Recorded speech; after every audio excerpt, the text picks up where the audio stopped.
here we are and the system is broke. American dream has gone up in smoke. So stop sitting there all broken hearted. Let's get this motherfucking party started.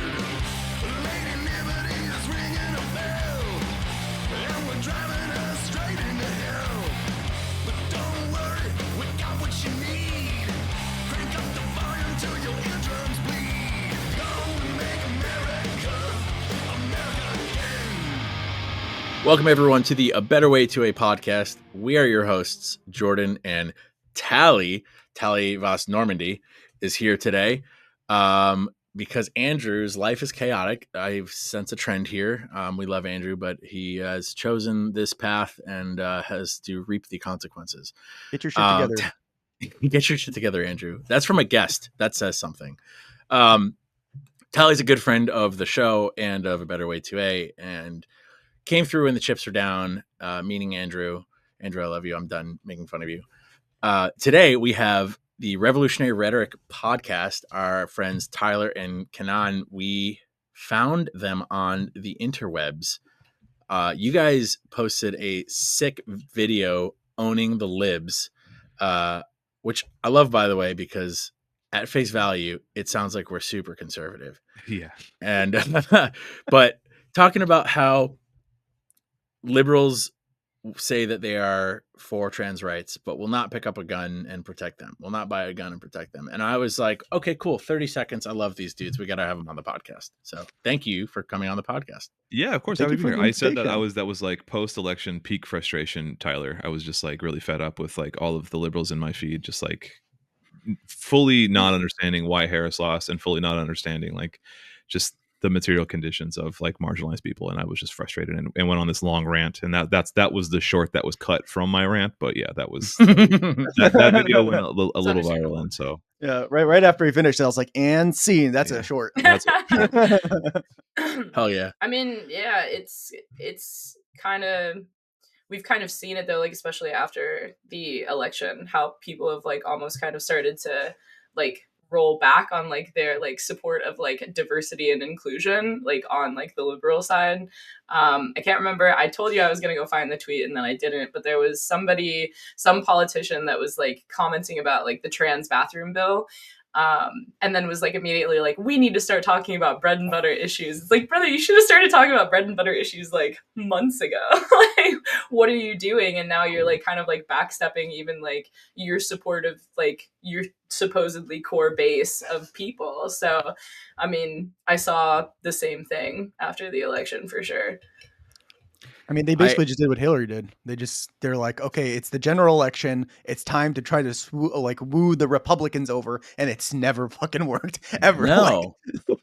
What's wild is like we were talking about this a while ago. It's, you know, every election is obviously the most important election of our lives, because if it weren't the most important election of our lives, people might actually take a step back and look at the bigger picture here. But if it was the most important election of our lives, you think Kamala would take a stance on literally fucking anything that people wanted her to take a stance on.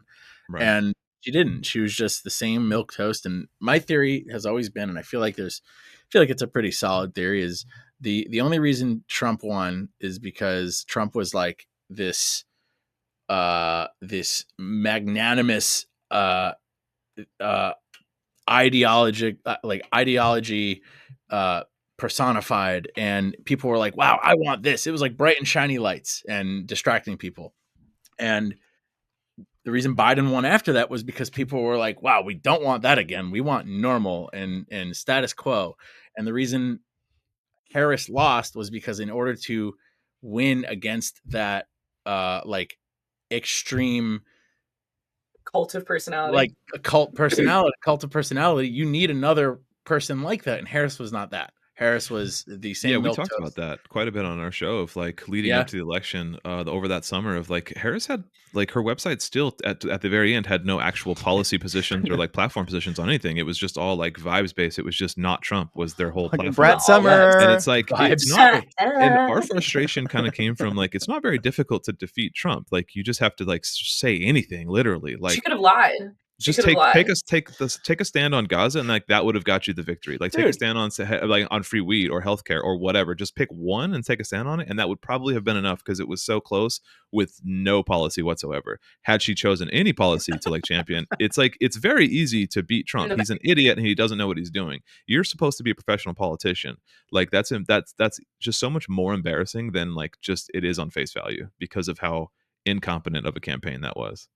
And not to mention just the fact that she's a professional politician. She has the whole of the DNC backing her, which shows even more so how incompetent they are and how out of touch with the. I know we have known. We've been known since we've known in this room, but there are still tons of people who give them money and who think that they are going to be their saviors. And I really hope. I know a lot of people woke up at this election. I just wish it didn't have to take this to do it, unfortunately. Right. I mean, the same thing happened with like the original, like with when Trump won the first time. I saw so many more people like radicalized towards the left, like especially like people that were like really supportive of Bernie. But at the same time, I mean, like you saw the same thing of like blue no matter who. I like watched people that I worked with because I worked with Bernie's campaign in Nevada and California. And so I watched people that were like super, super big, like Bernie Sanders supporters, like hop from like one person to the next. So it was like, first it was Bernie Sanders, and then it was Tulsi Gabbard, and then it was Kamala Harris, and then it was Hillary Clinton. And I was like, brother, what are you doing? It's just, there's no consistency. It's just about like aligning with the DNC and just kind of like I said, like blue no matter who. There's not really any. That's the blue one substance or anything to it whatsoever. That reminds me of like crypto bros. You know what I mean? Like you buy crypto and then like you lose money and they're like, well, what if it works this time? You buy it again and you just fucking lost money. Don't say that. As somebody who's got an extremely superficial understanding of stocks and investing, like I invest money weekly, but it's like pennies compared to what other people do. I put like $10 here, $5 here, and I buy consistently. If I'm paying attention, I might buy a dip, but very rarely. And I treat it more like a savings account than anything that has the potential to grow or lose. But I've never fucked with crypto because even I knew with my superficial level of understanding that if it's not Bitcoin or it was like Ethereum for a little while, then and you didn't get in a while ago. Yeah, Dogecoin. I was diamond hands for a little with that because everybody at work was doing it as kind of a gag. Yeah, bought like I bought $20 here, 20, but for sure. I bought Dogecoin. Yeah, exactly. Giggles. I put like $20. It's like, hey man, what if it takes off? I'm gonna make like 10 grand. I'm like, I'll take it. Fuck it. $20. Here you go, Elon. Like AMC stock and like Nokia stock from when they tried to like run the GameStop thing again. It's chilling. Nokia might be doing some cool things here coming up. So I wish Nokia came back. If Nokia made a new phone, I'd buy it. They're talking about making a new phone right now, or they're like doing like some sort of like phone project. But they work in like other kinds of tech that I feel like people just don't like think about. Don't they still make push to talks? I'm not sure. I don't know the ins and outs of Nokia. I just remember I like pulled up my Robinhood app and there was like a newsletter about something or other that they were like introducing like a possibility of like a new phone. But I'd buy a Nokia. Yeah, it'd be sick. How about that Huawei, bro? Yeah, dude, it's my way or the Huawei or the highway or whatever. I get to choose what country takes my information, and goddamn it, it's gonna be the goddamn Chinese. I've never like, so the whole like TikTok ban is going through supposedly, right? Yeah, and I always thought this was like super funny that people were like the Chinese like with the data, and I'm like, I don't care, brother. What is China going to do to me? Like, I would be so much more afraid of like the United States government. Yeah, like, knowing they can do something with my data. China can't do shit with my data. What's China gonna do? I hope China, please, like President Xi. They're gonna watch my thirst trap TikToks. Like, yeah, Jordan from Connecticut is a degenerate. He likes muscle mommies, and what are they gonna do with that information? Great, yeah, dude, weird anime edits. Of, sorry, it's true. I like muscle mommies, and I watch like videos, like adorable family videos. My algorithm is weird. Yeah. But I know so much about you. That's really all there is. It's very superficial. That's all I am. That's on come the on inside. now. Yeah. No, I would like to think that I've got a couple more Easter eggs in there, but you know, that's for people. Yeah. Sorry. No, I that's just fine. That's fine. sorry, I was I was gonna just kind of interrupt on you. my soapbox. If you guys want Yeah, to, yeah. if you guys want to No, know it's what makes good. me tick, I mean, this is definitely not our podcast, and they hear from us all the time. But you know, I did listen to your most recent episode, and you were talking about the Luigi Mangione situation, and you said that you were involved in, I believe you said you were involved in like sports shooting. Do you like shoot competitively? Me? No. Yeah. No, I've never done like USPCA. I think it's USPCA stuff, or like cowboy shooting. I used to go to a lot of those matches. A good friend of mine I grew up with in Arizona does cowboy action shooting still. that's sick. So I've been at a range. I like every weekend gone to outdoor ranges in Tucson, Arizona, or the desert in southern Arizona, where we did a lot of like drills and stuff. I've gotten CCW in a couple different states, taken it up for different like multiple like defensive pistol courses and defensive rifle courses. So I've done a lot of like training, quote unquote training. But I don't personally. I haven't done any USPCA. There's it's not far north of us. There's an open. It's just like the open bracket for Mhm. competition shooting. So I was like going to look into it. It's not far from where you live.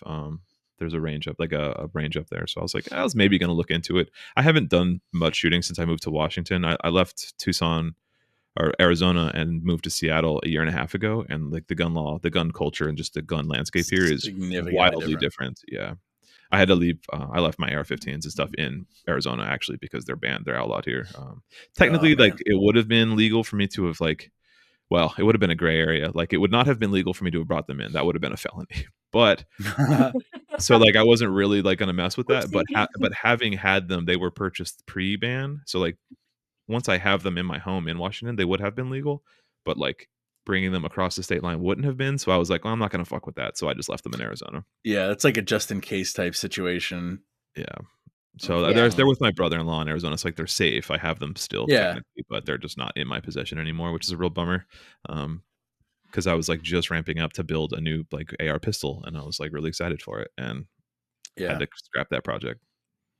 Yeah, it's kind of crazy how you know, I mean, obviously the whole states' rights versus federal rights thing, but it's kind of crazy how wildly different gun laws are state to state. I mean, the whole Northeast, as far as the states that border Connecticut, Rhode Island, even New Jersey, New York, Massachusetts, kind of suck. You know, if I go in any direction, I have to go through a state that is going to have some kind of weird gun law. And then you get to Vermont and New Hampshire, and Vermont has a magazine limit, I believe, but New Hampshire's live free or die. You can do whatever you want. Essentially, Maine is like, I went to Maine to try to buy guns because I was going to get guns transferred from my father-in-law to myself. And I called to see how it worked, and they were like, "Oh, you know, just meet with them, pay for them." And I was like, "What?" And they're like, "We recommend having a bill of sale for your own records." That's how Arizona was. That's how And- I bought my first gun. Yeah, literally, you Yeah, can show up in yeah. a parking lot and just be I like, did. "Hey, do you want to buy this gun?" It's Hell parking lot yeah, of Red dude. Lobster. I bought There my you go. first Yeah. pistol in the parking lot of a Red Lobster for $200 from a guy. It just, Hell I yeah. gave you the cash, you That give me is the gun, man. incredible. Yeah, Hell yeah. Oh my god. But then I realized that because I'm a Connecticut resident, I can't just go to another state and buy a gun. Right, because yeah, that's you called can't a do straw that. purchase. Yep. Yeah, I sold Actually, guns is that for a straw while. purchase if you buy it for yourself, but you're in No, another it's I not a state? don't straw think so. purchase, Straw but purchase is good. yeah, it's not a straw But purchase, it's but still you are not limited to legal. your state of residence. Yeah, I sold guns for a while, for at like Okay, a cool. gun dealer, and like that was like, you get guys from California coming over like wanting to buy a rifle, and I'm like, dude, you can't do that. Sorry. That's not Yeah. gonna happen. It was actually really funny how ignorance of the law can kind of bite you in the ass. This was before I did anything, but I called the state of Connecticut pistol like licensing division to see how to go about transferring guns to my name. And it was before I took them down from my father-in-law and whatnot. And I was like, "Hey, I just wanted to know how to register some guns to me." And they were like, "Okay, who's the seller?" And I was like, "The seller's my father-in-law." And to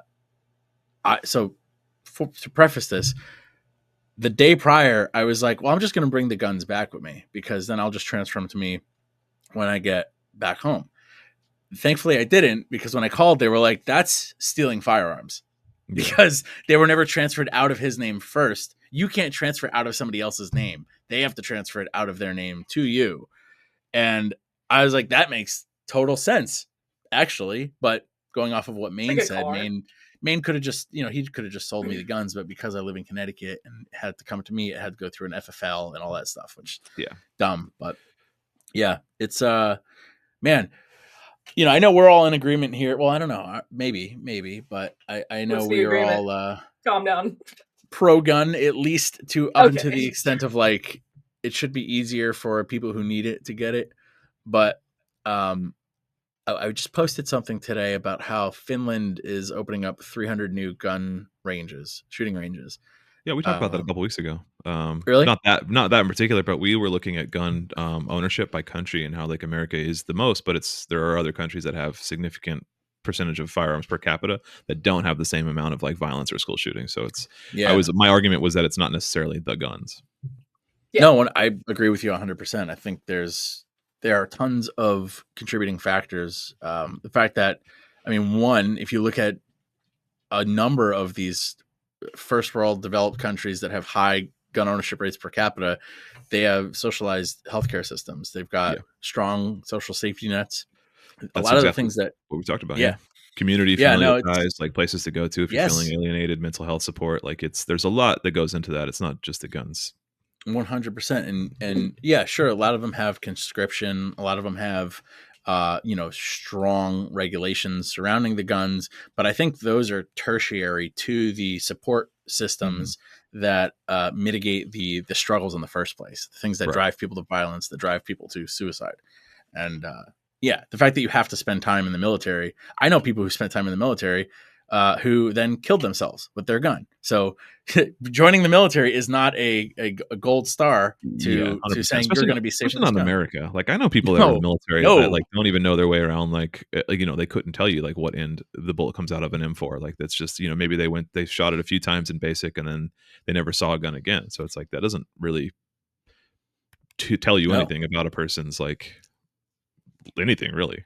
One of my first pistol permit classes I did for somebody was somebody who was in the Army, was currently in the Army. And I had to teach them basic firearm safety because the last time they had learned it was in basic training, and they only shoot once a year and it's in a very controlled environment, and they're not going over fundamentals. They're going, hit this paper from this distance and then you're done. Okay, good enough.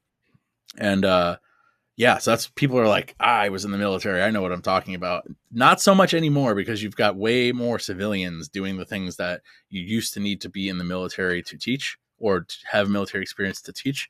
But yeah, it's there's no more of that. Long gone are the days of, I did a tour in Afghanistan or Iraq, and I know what I'm talking about. Yeah, definitely. Yeah, I remember the qualification for your CCW pre 2011 or whatever it was in Arizona, because like they passed a law in Arizona, you no longer need a CCW to carry concealed. It's just like it's now just a constitutional carry state. But back in the day when I had my CCW in Arizona, you had to do that qualification, which was like it's like 2 rounds at 7 yards in a 4-inch square or whatever like the actual qualification was. And I learned that that's the Tucson Police Department's qualification they have to do once in their career to carry a gun. And I'm like, okay, cool. And it was just like a joke of a test. Anyone can just fire at like 7 yards, if you're somewhat proficient after like a day, and you get, it's just like, I forget like all of the sequence of the drills, but as far as I remember, it was just like that was their qualification to carry for TPD. And I was like, okay, you should probably be more proficient than that if you're going to be using them constantly. But but nope. Kenan, do you have similar views, or where do you fall as far as like the gun thing goes? So we actually kind of differ with views just a little bit. I'm not anti-gun or pro-gun. I am for heavy regulation of them, but I'm not for banning them outright. I don't think they're necessarily the problem, but I just think there needs to be regulations to make sure they don't end up with the wrong people. If that makes any sense. No, it makes perfect sense. So like heavy regulations, like if you want to buy a certain gun, you have to go through like a psychological test. If you need to have these regulations, this, that, and then we'll get you your gun, and then a waiting period. It just for safety wise, I'm not like anti-gun, but like at the same time, Like we I have too think many that's- problems in this country just to hand people AR-15s like candy. Right. I wish they were handing out AR-15s like candy. Don't.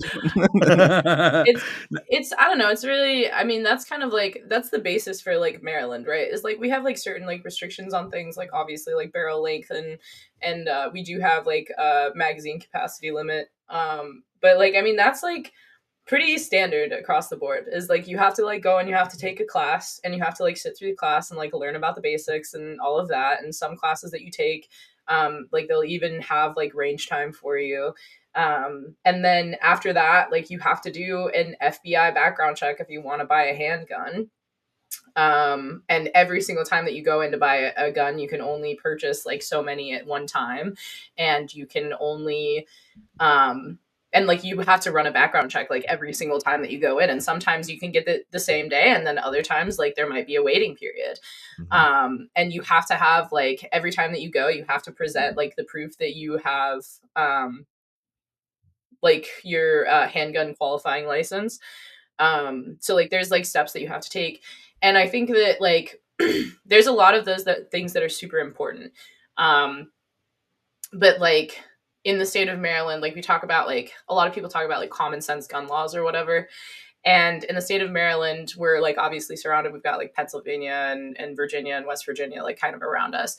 But so you can only have a 10-round magazine, but you can own any size. So like you can go to Pennsylvania or Virginia where that's not a thing, and you can just buy it there and bring it back and have it and like take it to ranges here and like have it. Like it's not a crime to like have that larger magazine size. So it's like, what in what way does that make sense to do those things? Because you're not like actually limiting, like I'm assuming that the idea is coming from like in a mass shooting situation, like they wouldn't want like a higher capacity magazine. But Yeah. at the same time, like if you're not actually doing anything to like make that illegal, then like what have you actually done here? Like you haven't done anything. So it's a lot of like ring around the rosy and like weird back and forth legislation that like kind of like creates this like weird loop of like not fucking doing anything. Yeah. Well, it's not even just making it illegal, but it's physically restricting the access to it, because you can make it illegal. School shootings are illegal. Mass shootings are illegal. People Exactly. often do things that are illegal because they're bad people. But I mean, the common excuse for why we have gun violence, and common excuse from the like NIMBY liberals who don't want to fix the underlying issues for why we have gun violence in cities with strong gun control laws, rather than saying like, hey, this is a socioeconomic crisis and people's basic needs are not being met, so they're turning to violence and ulterior methods of acquiring things that they need and joining gangs because they don't have any prospects for a future, because the school systems suck, because their teachers are underpaid. Like, rather than going into all this, it's, well, they're getting guns from next door, and that's why there's gun crime, and that's why we need more gun laws. Yeah, and I mean, Washington's the same way. To your point, Tali, like it's a 10-round magazine, but it's not illegal to own them. It's just illegal to buy them now, or to like they're just now banned. So Right. I have all of my Glock mags are either 15 or 17 or a couple 33 rounders, and it's like it's perfectly legal to own those. Just like if I were to go buy a new Glock, it would just be like the magazine it comes with would be pinned at 10. You know, There's a couple. Yeah, and it's not even a 10-round magazine. They just put like a little wood block in it. Yeah, that's just a little pin. Like, yeah, exactly. like, so like, but and I think to your point, it's like, you know, and this is the more jaded, cynical, and anti-politician view of like where I stand is like, I don't, you know, the liberals who pass these gun laws, they don't really care if they're effective at stopping mass shootings or not, but it looks good for their next campaign cycles because they can say that they're tough on guns.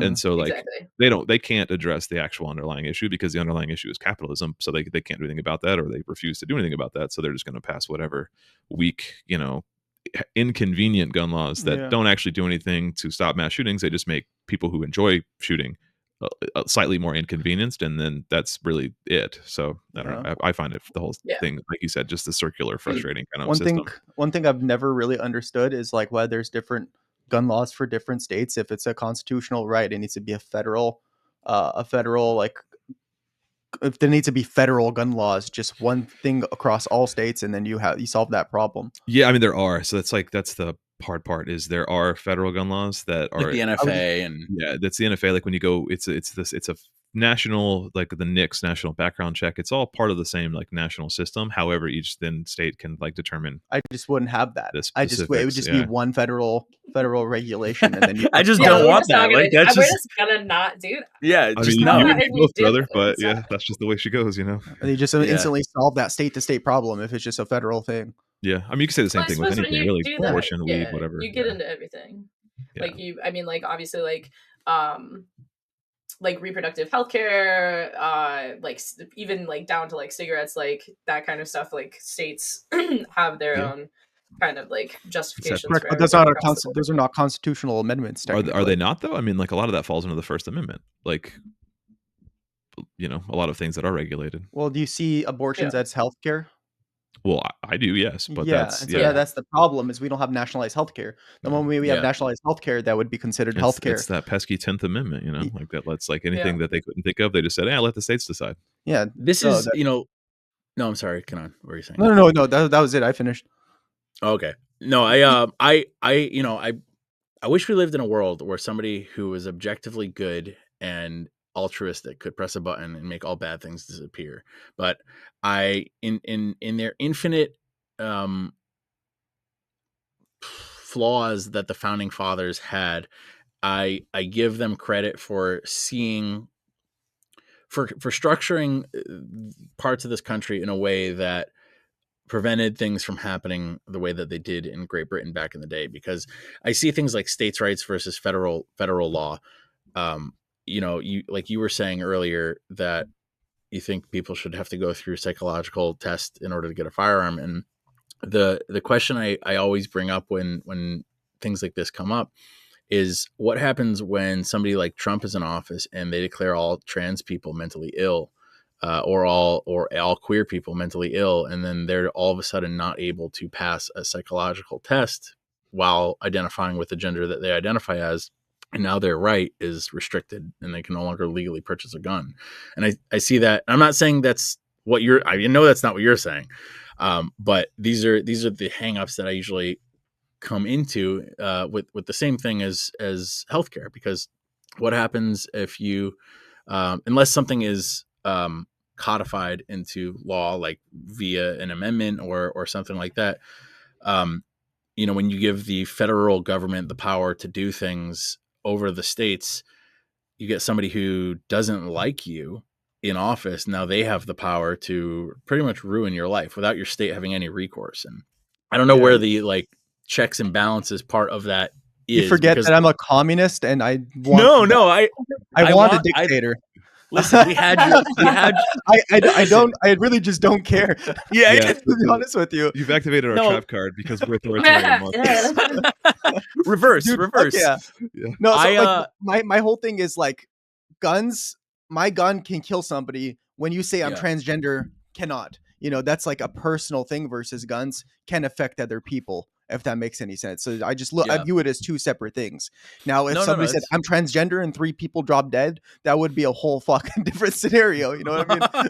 People act like that's the case. I think what he's getting at here is just like that's the problem is like if you have, I mean, like right now, obviously, like communism, like great, right? If we're at that point, like where things like transition into like socialist or even like authoritarian kind of situation where like we have just like the one person or like one party that is kind of like making the decisions for the entire like mass of the state, right?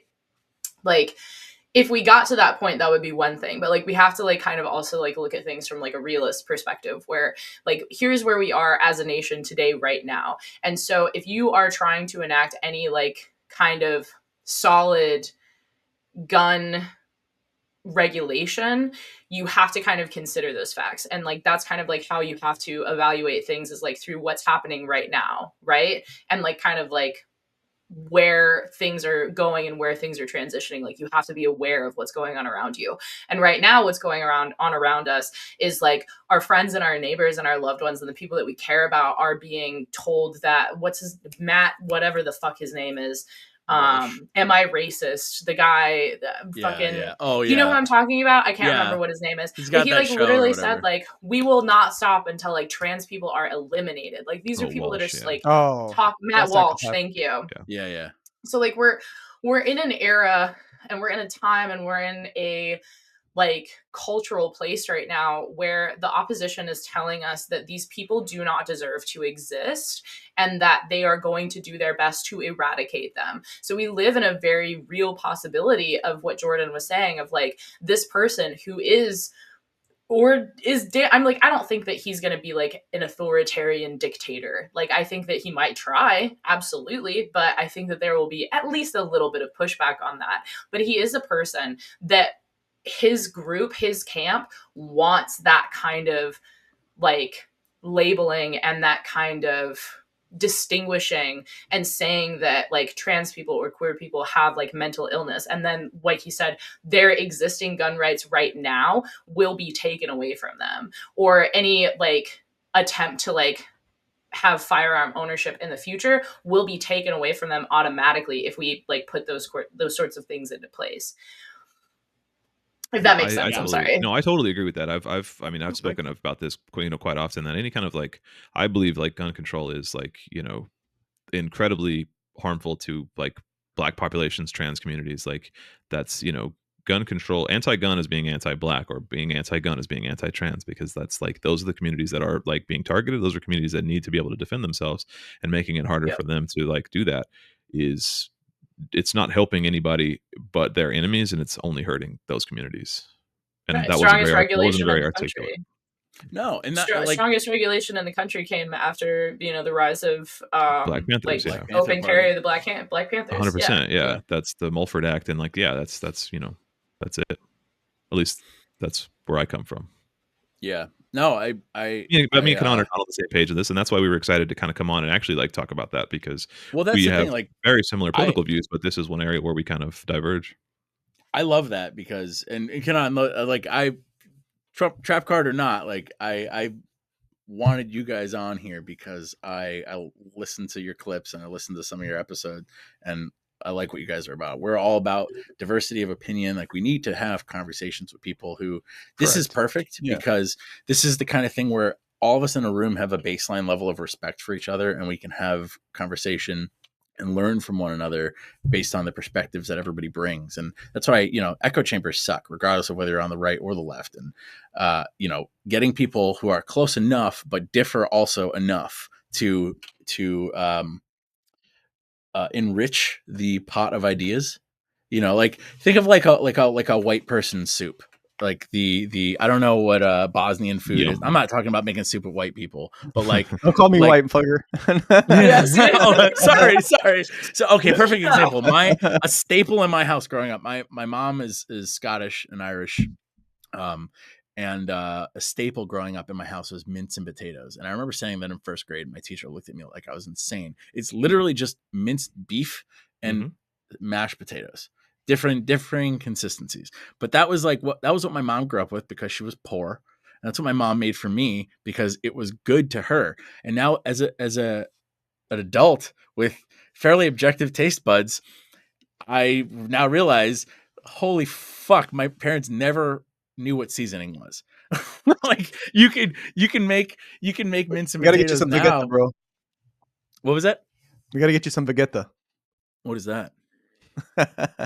It's a mixture of MSG, salt, and dried vegetable roots that are Sign me grounded. up. It sounds amazing. It's pretty good, amazing. bro. I put that shit on everything. But this is a long.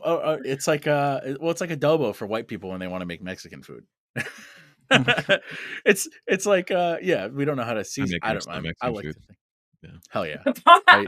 I love that for you. I make excellent Mexican food. I make my own. What I'm saying is, differing ideas are the spice to the bland food, and otherwise the food is bland until you taste it with spice and you don't realize how bland it was.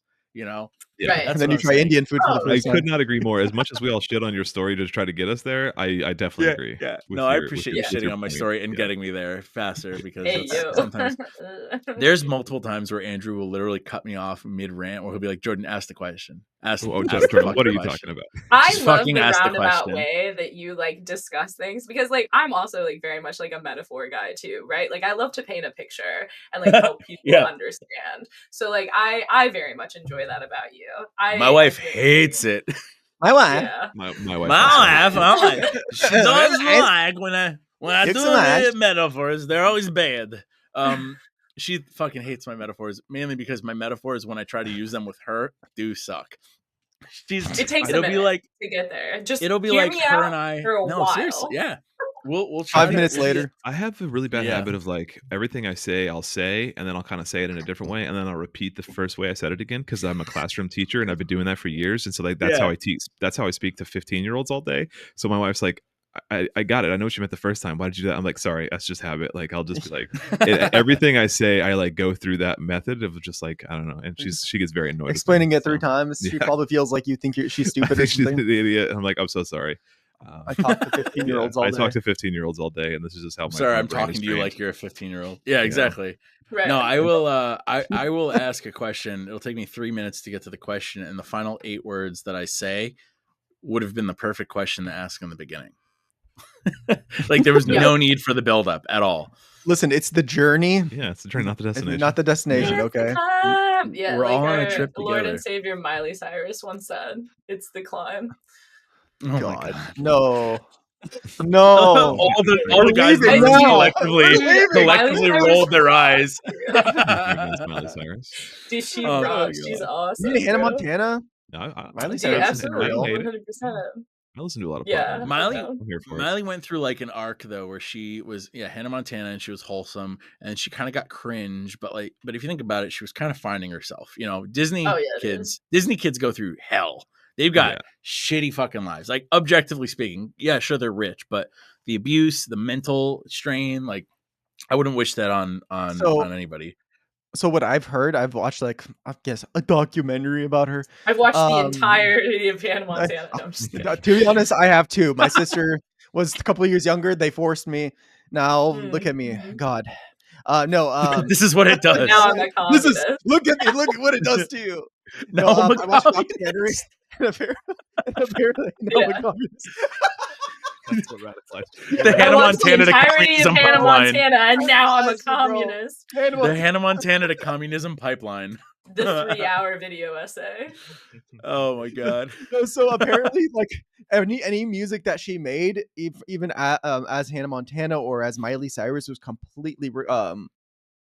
completely intact and controlled by the company that she signed with, and so she couldn't make her own music because they wouldn't allow her to. So what she'd try to do was make such a ridiculous person, such a confrontational, non-conventional, like something that would wow the crowd, you know, with all the twerking and she was doing and like the crazy hair and the tongue and shit like that. And Yeah. yeah, The tongue. but the whole point was to have the record company be like, okay, I'd want nothing to do with this person anymore. And then they dropped her, They and then worked. she went back to normal. It Mm. worked. Yeah, that makes total sense. I was like, that's kind of genius. She's like, That's okay, way well, you less don't want to depressing leave me? than what I was thinking. Yeah. Yeah, no, that's Like a awesome. mental Honestly, break, I mean, like yeah. that's kind of you Mhm. see that a lot in like kind of like music just in general, like pop music and like mainstream music, like 100%. Like you got a hit maker, you're gonna keep that hit maker making hits. Like period, end of story. I auditioned for American Idol. Wow. one Did you get in? time. I got up to the judges right before the celebrity judges. So like the whole process behind it, I don't know how much I like signed an NDA, I'm pretty sure. So like I'm not gonna get too into it, but like the entire process Those aren't is, real. like, The speak false. circles. Speak NDAs circles. Right, are exactly. only I as mean, they don't effective know. as the people Like, I who don't tell sign them. anyone my real name, so like whatever. So I show up and like it's like 3 days of like auditions, like across like multiple like levels of like production, and like when you read the contract, it tells you, it's like you sign away your life and everything, your image, like your brand, any music that you make, all of that. You have to make the Jesus music that they fucking tell you Christ. to make. You have to like do all, like, it's not. So like after I got kicked, I actually like, I went out, my dad told me not to smoke cigarettes. And I don't know if you have ever smoked a cigarette, but like essentially what happens when you stop smoking cigarettes is you start hacking shit up. Yeah. So my dad was like, don't smoke any cigarettes while we're here. Like, we're not going to do it. It's like scary Eastern European man. And so I'm like, all right. But I was like so nervous that he was like, all right, I guess like smoke a cigarette. So I smoked a cigarette right before my last audition. I go and I'm like, like I like my voice cracked. It was terrible, but I didn't care because like I was essentially being forced into this. So like when I got out, I like gave this like huge speech to the cameraman, and I was like talking about how like it exploits young artists and it like puts like it just like all this stuff. Like I literally made this fucking cameraman tear up because I was like talking about like the, you know, like art is dead in like this space, and like we're, you know, taking away from like young artists who are impressionable and like want to get, you know, their work out there, who are passionate, and you're killing that, and you're introducing them to an industry that is killing that, etc., etc. And like he was just like like it's like you too, Sucker. and you too, motherfucker. Like, yeah. What did you sing? So I sang a couple different things. So I sang a song by Sarah Bareilles. I sang Love Song by Sarah Bareilles, and then I sang A Favorite House Atlantic by Coheed and Coheed? Cambria. Nice. What? Yeah, we'll do That's karaoke. a high register. We'll do Okay. karaoke. We should You do should- karaoke in Vegas. Ooh, yeah. We I've should do always wanted karaoke to in do- Vegas. You should have Listen, switched it up on them and fucked them up and just sing a fucking Serbian song. Honestly, something like just Not fucking enough. break down on Jlam Firm. Like fucking let's go. Some Shaban. Just like Roma fucking folk music. I'm just kidding. Listen, I'll have you know, Tali, that when I do karaoke, the more I drink, the more depressing the songs get. Dude, So, dude. Oh, my go-to I have to have is a Proud cutoff. Mary. My go-to is Proud Mary, Favorite House Atlantic, or If It Makes You Happy by Sheryl Crow. oh my god, yeah. I It's a go-to. usually when I bring out Gravedigger by Dave Matthews, that's when the night is ending. If I ever hear you Those are- sing I don't know Dave any of these Matthews, I songs. will end our friendship. That's the only Dave Matthews song that I will sing. I hate Dave Matthews. That's fine. I hate Dave Matthews to a point that like I used to work at this bar, and if I would like be acting up, my boss would turn to me and be like, if you don't stop, I am going to put on the Dave Matthews station on the radio. That's the stick. no. Can't do it. I can't do it. that's him cracking the whip. Yeah, literally. Yeah, That's I'm a bit different from all of y'all. Mine's just Bosnian music. really? I love that. Yeah. By the end of the night, I'm just like cutting veins and just singing "Seen on Suckage." Dude, just some sad ass music. tell me if I'm like off base for what that is here, but like I have a non-zero number of like the Romanian women's choir on my phone, and there's this group, I don't know who it is or where they're from, but they sit in a half circle and they all sing a cappella outside, and it's in an Eastern European country. I know this, and I will send it to you after this, but it's That's like fucking 25 beautiful. countries, dog. Like you got to be more. Yeah, it's like specific. a I know, lot but of it's like- countries. It's It's a very about, like, popular. It's a very popular YouTube channel, but it is the most beautiful thing I've ever heard. I don't know what the majority of Serbian music is, but I Bosnian. didn't you just say? Didn't you, oh, because you're Serbian. I'm Serbian. Yeah, you were saying Serbian music before. Gotcha. So I was saying, Well, it's like the same thing. Roma It's the music, same but- fucking shit. We listen to all of our music. I I was just kidding, call I it was our kidding. music. That's Yeah. fine. Yeah, I'm looking. I look forward to recommendations after we get off this. What kind of Excuse me. music do you listen to? Me? Yeah. Emo Oh boy. man, I'm a sad boy for life. I love. Coheed's good. I've been listening to a I'm lot talking about of. genre in general. I like most things. I like rock. I like a lot of outlaw country. Outlaw some country is such a specific genre. I say just outlaw repeat it? countries specifically because people say country, they think you're talking about these dudes with like two Blue first Jays. names. Waylon Jennings, Merle Haggard. Yeah, Waylon Coulter Jennings, Wall. yeah, that's Yeah. Chris No. Christopherson. Rest in Mom peace, and Chris Chris. Christopherson. Oh, rest in Yes. peace. Oh, Can I my can I Yes. guess your age, Jordan, just by some of the things you said? Is this too doxing? No, you can guess my age. Are you 36? Close. 34. Okay. 34. Okay. Why? I don't know, just like because you're referencing certain sad like boy emo feeling. bands that the only people who were born in like 88 to 90 would know, and like I don't know, you just Yeah, some well, of the like things you so said. my formative emo bands were like Silverstein, Yeah, um, Taking Back Sunday, yeah, yeah. I don't know what Coheed. any of these. I know Yeah, no, Coheed. it's okay. No, My this Chemical was my Romance. Oh my yeah. god. I Okay. just watched all of. Yeah. I was just in Vegas Mayday for Parade. when we were Oh, young. So Oh, hell like, yeah. nice. Oh, well, yeah. for the Dude. first when we were young, so I just saw all these guys. I've seen Coheed at Warped Tour multiple times. Heck Yeah, yeah. I same. never went to a Warped Tour. That's one of my biggest regrets. I got God, it the was Warped so Tour back in the tickets day. for the one that's coming up this summer. Yeah, I went. The last Yeah. one I went to was 2007, and that was Wow. Coheed. Damn. Bad Religion and Coheed headlined that one. Hell yeah. Nice. Oh, The yeah. the best concert I've ever gone to was a Hans Zimmer concert. The Oh, shit, composer okay. for Now we're talking, amazing. brother. Dude, the second best concert I've ever been to was a cover night put on by Mayday Parade singing emo songs from other bands.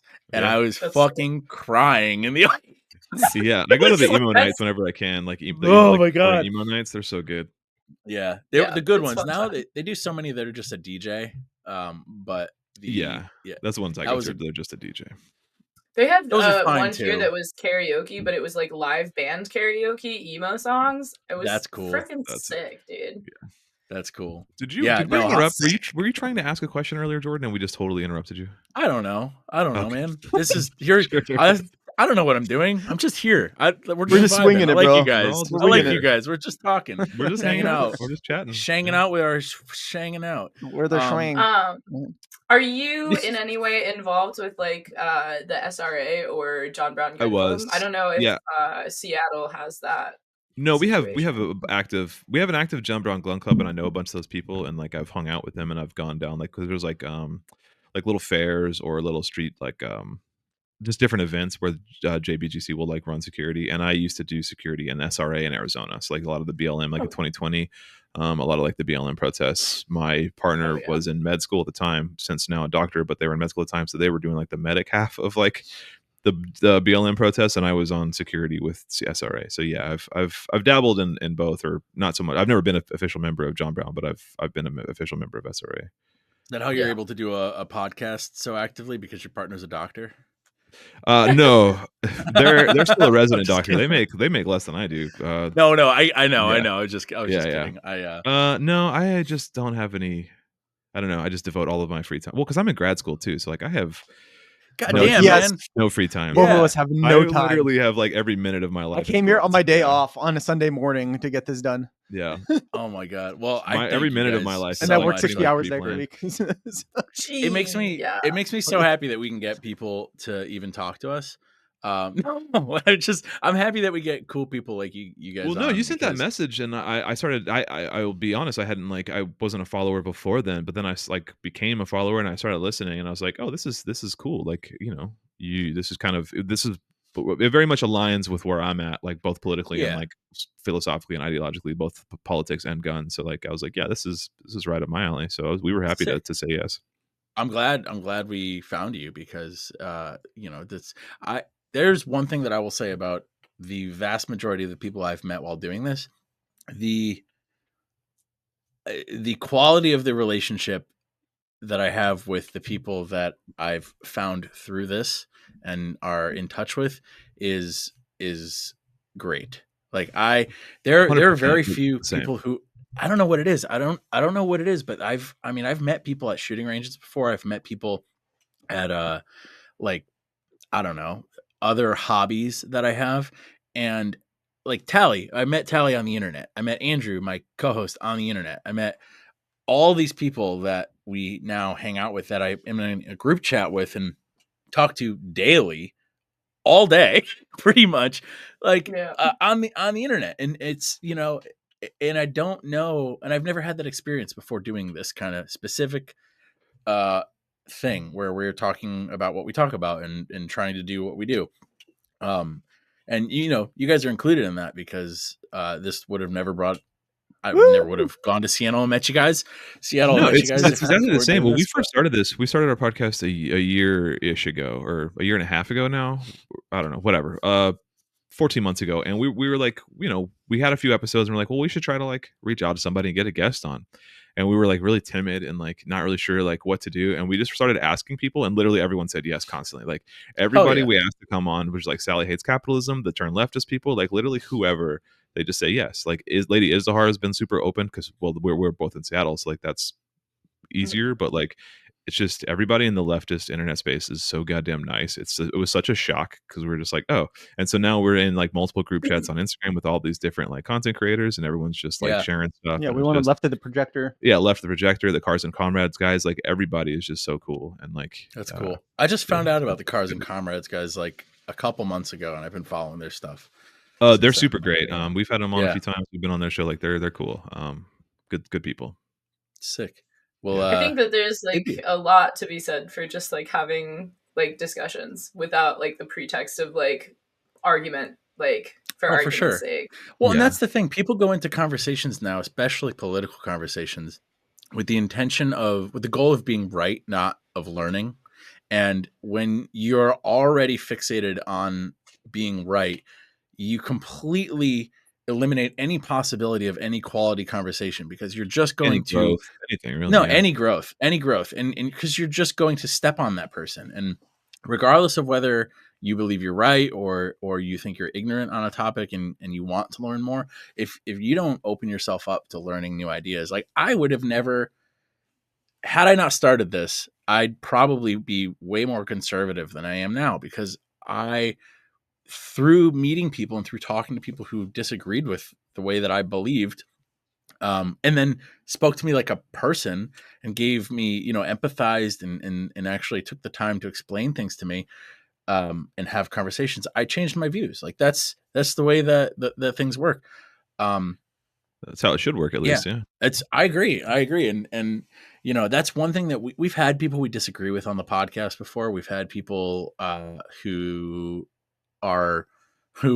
we had somebody on the podcast who immediately after releasing it, somebody else who we had on the podcast asked for us to remove their episode, because they didn't like the person. And the person said a couple things that were like kind of, that we didn't vibe with, but we also, they're not outwardly, bigoted. Like we won't platform people who are saying things that are like damaging to people. Sure. Like, we're not going to have an open transphobe. We're not going to have like a racist, like a Nazi on or anything like that. Absolutely not.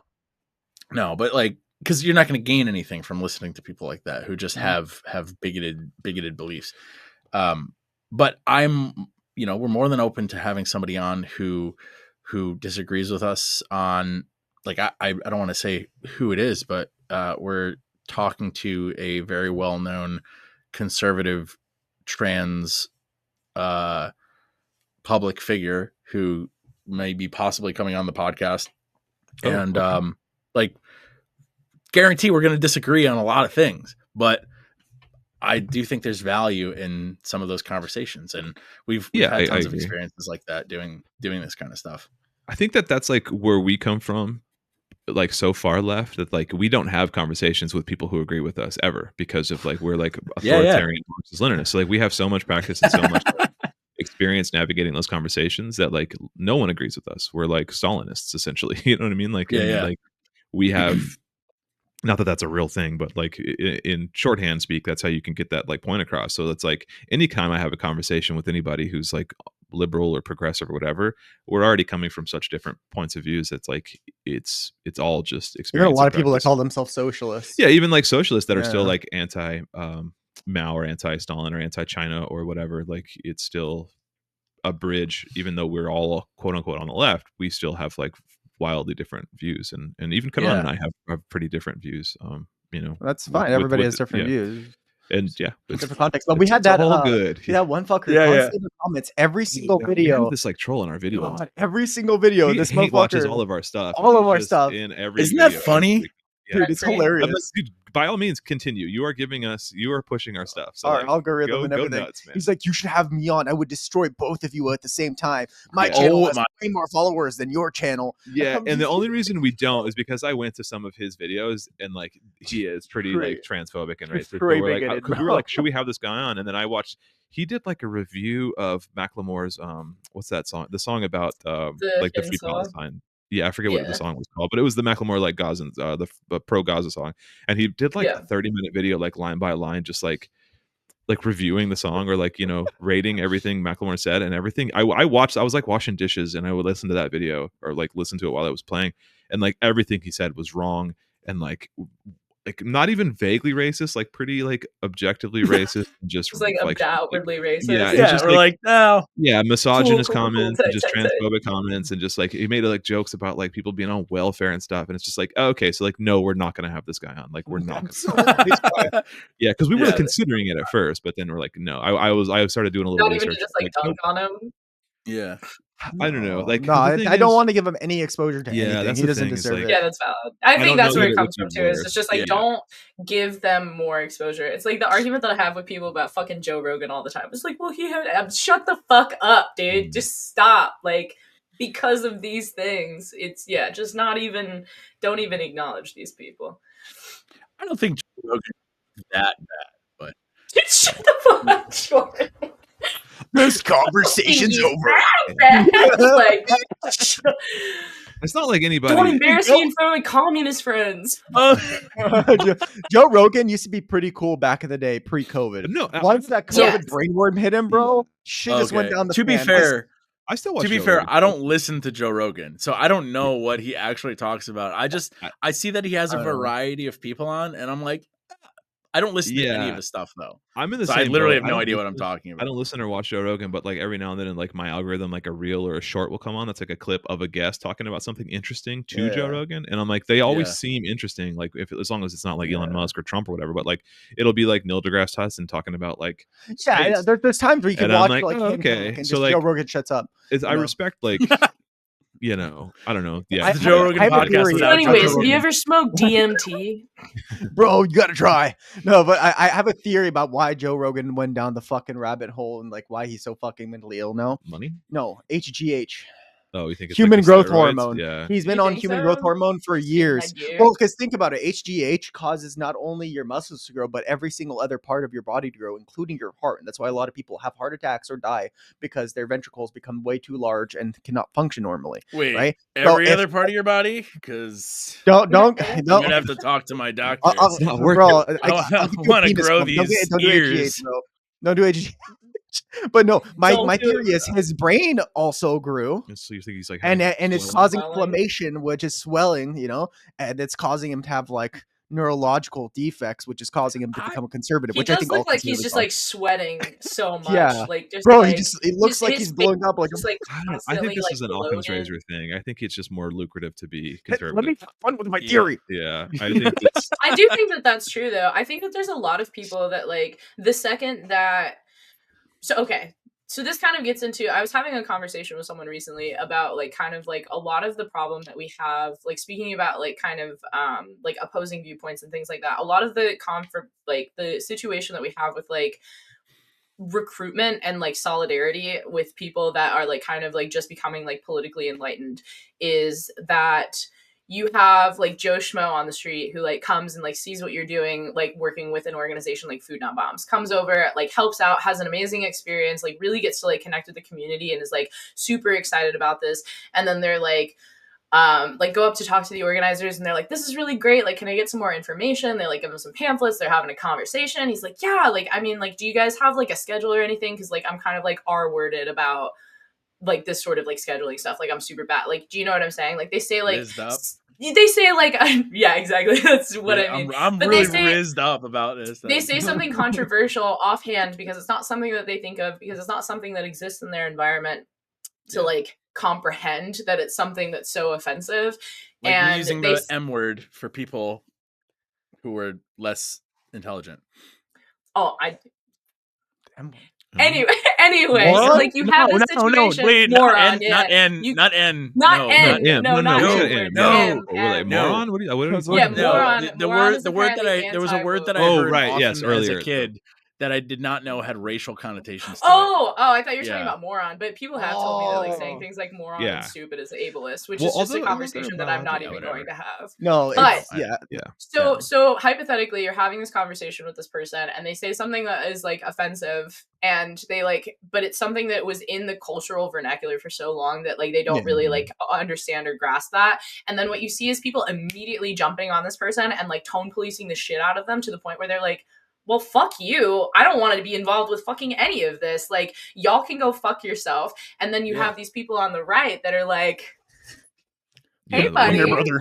Come on over. I'm Yeah. your brother. And here's the thing. You weren't can racist say before, anything but you we're gonna want. get you racist. Wait till you hear about can say Christ. anything you want. Exactly. And on top of that, we actually want you to say anything that you want, and we support you. And they do so. And so you have this like, you're losing out on the opportunity to build solidarity with people by not just like, instead of like maybe giving it a pass and like gently broaching the subject as like they become more involved, you're immediately jumping down someone's throat.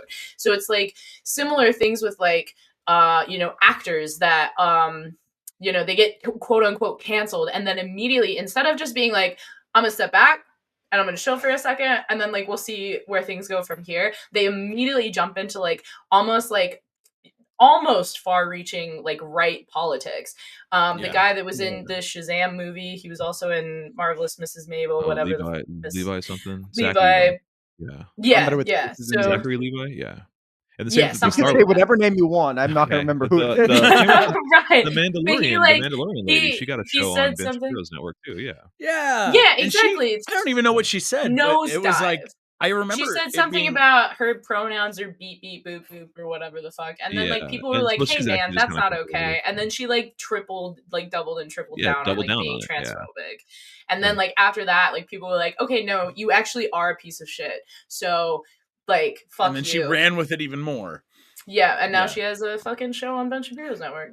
What's Well, that called? no, Something ain't that Plus always Oh, the was way. that didn't she just leave? There's some person that just left. Was it Brett? What? She just left Ben Shapiro's Oh, I program. don't know. Daily Wire, whatever. Daily Wire Plus. Yeah, That's what it's called. Yeah. Was it Oh. Cooper? Brett Cooper or something like that? I don't know. I try not to know. follow those people. I don't I really don't follow have them. the names, They I'm keep better with popping up faces. because of fucking Elon Musk. There's also Twitter. so many of them too that like they all seem to Yeah. have a show on Ben Shapiro's network. Yeah. We've talked about this before, where we literally just posted this about how purity testing kills forward progress. That Mhm. and this is the thing. Whenever you bring up that topic, people immediately jump to, and this is exactly what you're talking about, Tali. They immediately think you're trying to excuse the most reprehensible type of person. Well, it sounds like you're defending racists. It sounds like you're defending transphobes. Nowhere did I say that. What we're saying is, hey, if we agree on 90% of the things, and then 10% of the things we even don't disagree on, but maybe just there's room for growth there, maybe they're not a shitty person and you don't have to throw out the baby with the bath. And people get so caught up on that 10% or even a smaller percentage that they immediately go to try to correct that behavior or that, like you said, that vernacular or that possibly deeply enshrined political belief where somebody is going to immediately reject that. And then my first experience with a trans person ever in person was my friend Jack, who I've known for, I don't know, since middle school. And I dead named him after not seeing him for like 7 years. And I try to look at this from a perspective of the trauma that they experienced and their reaction being a result of that trauma. But the first experience that I had, where I was an accidental thing that I did, and I had like 6 people in the room all jump down my throat.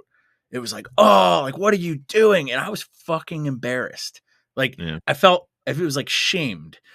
And I think I did it one other time that night, and it was less of a thing. And I was like, I'm so fucking sorry. It's been 7 years since I've seen you. And the last time I saw you, it was a very different experience. And I'm trying my best. The intention was there. But had I not been a little bit, had I been a less empathetic person, like that could have gone much differently for me. Sure. And that could have been my first experience with a trans person. And not that I'm saying it's their responsibility to ensure that I have a good experience when I'm dead naming somebody or misgendering somebody. Yeah. But like we all kind of have this shared responsibility of courtesy and politeness. Like if somebody cuts you off and you're pissed, but then you see them throw up their hands and like, I'm so sorry. I'm so sorry. It's kind of a dick move to then continue to be like, no, you're a fucking piece of shit for doing that. Not It's me, like, dude. I'm built different. Fuck those people. Yeah. I'm just kidding. Yeah. But like, you know, in this is to say trauma is different. Everybody experiences trauma different. Everybody reacts to it, to triggers differently. So it's not like there's a standard practice that everybody has to follow. Otherwise you're a shitty person. Not saying that, because it's just as equally my responsibility to understand that and then to react to that response and be like, hey, I fucked up, but maybe it's not my place to say like you're an asshole for the way you just treated me. Maybe it's my place to bow out because this is not the time and the place to have that conversation, because everybody's healing and everybody's trying their best. I think I have. But I wish a people lot had that grace for other people. No, that was it. No, yeah, I totally agree, and I think like in your little story there about your friend Jack, I think probably the person in the room who cared the least in that moment was probably Jack, because like it's, and not to like say, not to speak for them. Well, isn't Jack I think Jack is the new name, Yes. right? Yeah. Oh, Yes. okay. Yeah. No, Got that's it. Okay. Yeah. So So they like, could- yeah, We're all know, dead it- naming here. Like in that's my not. experience, in all of my experience, like, and I have, you know, a handful of like trans and queer people that like are in my orbit. Well, from what I've, not to overgeneralize all of like the trans community, but like from what my experience is, like it's a gentle reminder. It's like, hey, if you don't mind that, and then you say, oh, sorry, and then you move on, and that's like how that should go. And I think that's it's usually the kind of the allies in the room that are more quick to jump down your throat when that's unnecessary. So I don't really, Yeah. you know, There's I a find lot of people speaking for people to be offended. Yeah. Like there's a lot of people being offended on other people's behalf, whereas the vast majority of the time I find that like most people are like, please don't make a big deal out of this. Like it doesn't matter like what the issue is. It's just like, please stop making a big deal out of this, because now you're like drawing attention and it's like making me even more uncomfortable than I already was. So like if you could just not do that instead. I've already fucked up because I referred to my wife earlier in this episode as she, and my wife has transitioned to just strictly use it. It started as she, they, and now just they, them pronouns. And Okay. they've been my wife for 7-8 years or whatever. So that's a hard habit to break. So Yeah. If it's Well, I'm in sure life they're- standard for a female pronoun, then yeah, so I spouse. yeah. Yeah.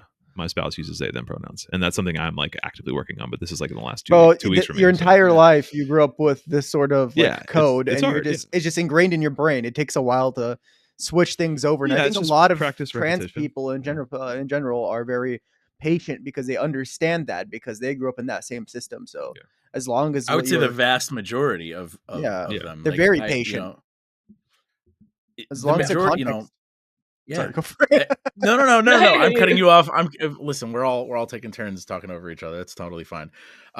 It's yeah, no, and that's the thing. That's what I hate about generalities, is that, you know, it's just as much of a generality to say that they're all patient, but I would say by and large, anecdotally, like most people are willing to give you the benefit of the doubt, and trans people are no different.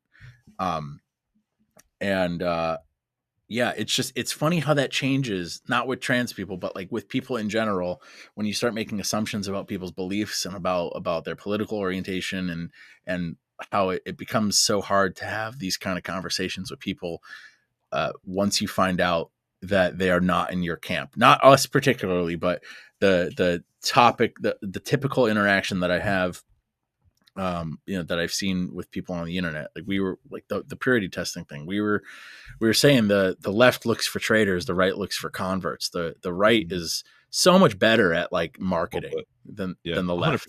100%. That's well put. And, I was actually, no, go for it. Sorry. Yeah, no. It sucks because, you know, it's really a matter of perspective, because obviously we're going to believe that the things that we believe, and I say we generally, obviously we have different beliefs here, but are going to benefit people the best. And the right also believes that. They just see the way to execute those things differently. They do believe that. I don't think people would, unless you're an awful person, believe that the things that you want to be done are going to hurt people. They just, you know, it's I think innately humans are good, and we just have different ways to go about that. But the reason we can't come to compromises is because of this like tribalism and the fact that we're just constantly jumping down each other's throats. The goddamn social justice. Oh, goddamn socialists! What I was going to say is like I was going to bring this back to like we saw this even as recently as Luigi Mangione of like he wasn't completely politically like developed and he wasn't a Marxist Leninist. So a lot of leftists were like, oh, he should no longer be like put on this pedestal or whatever because he's like somewhat politically underdeveloped, and then other people were like, well, they were just so quick to like move on from that event because that this guy was like a rich kid who didn't really have a political leftist political understanding, and it's just like, yeah, but that doesn't change like the class consolidation. And then I forget who it was, somebody posted like a really like succinct way of putting it is like it doesn't really matter what his politics were, it was a class consolidating event where like you have people on the left as well as like soccer moms as like all of these people in support of like there was somebody mentioned Luigi Mangione on SNL and the crowd applauded and cheered on SNL, and it's like that is a big deal. So like I don't really give a shit what his politics are internally. Like when communists and soccer moms unite, you're fucked. Yeah, the action and the movement behind it is what matters. And so it's just really frustrating seeing like he just is these purity tests of like, well, he wasn't he can't quote State and Revolution, so we shouldn't, it's like right. Yourself, the thing is, like, now we're seeing things that are happening, like the woman in Florida, Breonna Boston, who said, deny, defend, oppose, like, you people are next. Like, something that kind of came out of like this kind of like really like uniting and kind of like you're saying, like class consolidation. Like, the thing is, it doesn't matter if this person doesn't directly align with everything right now. If you show this person, like, back to like our original like points here, if you show this person that they are not welcome or that for some reason what they're doing is not good enough, then that is immediately closing that possible like bridge to like pull them further, or just collectivize, like just bring people together, especially in terms of like in the face of like class consciousness. Because like this Breonna Boston woman is like, she's like a mom, and she's being like, they're talking about like house arrest and like 15-year charges and like all of these things. And it's like, so we as a collective, regardless of what she believes or who she is, because of what she did in relation to the actions that she did it, we should be talking about her. We should be like, don't like put money on her books, like put money towards a bail fund, like et cetera, et cetera. Like, don't let these things, don't let your dreams be dreams. Like, no, but like, don't let these things, like, don't let these things leave like the collective consciousness, because we need to be talking about these things. We need to pull people into the cause. We need people to rise up and like start saying like, no, like this shit is fucked up. And it doesn't matter what frame or what point of the political spectrum you're on, because when we agree about these things, that brings us together. And then we can have a broader conversation about where to go from here. And it's all about collaboration. It's all about, I'm a very big like Mr. Rogers guy. So I'm like always talking about like, oh, won't you be my neighbor? Like, we need to be building neighbors. We need to be talking to our neighbors, regardless of like the capacity that that's in, because once again, that's how we learn. That's how we grow. That's how we, formulate opinions. That's how we meet each other where they're at.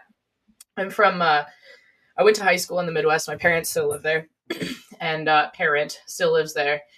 And, one thing that I really love to do when I go home is I love to go to like the little like dive bars and like situations where like all the cowboys hang out and stuff like that. And I love to talk about just political issues because I think it's hilarious, but I never frame them as political issues.